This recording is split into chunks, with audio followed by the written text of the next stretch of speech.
super keen on the last downloadable content for Fallout New Vegas. While it's still worth a look, Dead Money's combination of annoying quests and backtracking made it much more tedious than it should have been. Luckily, the newest bit of DLC, Honest Hearts, is a much more enjoyable experience. It doesn't change too much of the Fallout formula, and that's a good thing. Honest Hearts takes place in Zion National Park in Utah. Before you can get started, there's a weight limit on what you can carry, and you'll need to tell your companions to get lost. The setup here is very familiar. You'll have to explore the park, make moral choices, kill things, and then uncover a decent, but not entirely gripping storyline. It's a shame, but the story loses steam after a few fetch quests, and I eventually stopped caring altogether. However, Honest Hearts does talk more about the Burned Man, an interesting character that was hinted at in the main campaign of Fallout New Vegas. This was a pleasant surprise because he's always been an awesome and intriguing character to me.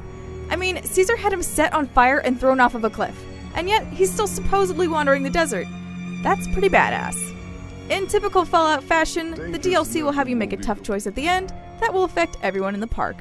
Other than the uneven story, I also had a problem with the enemies. The animals are pretty much the same jerks we've seen before, so don't get your hopes up for anything new. These things aside, there's still a lot to like in this DLC.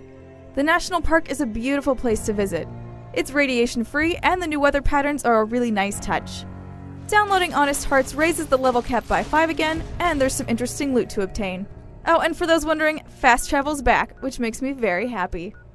When it comes down to it, Honest Hearts is more Fallout, and I'm a fan of Fallout.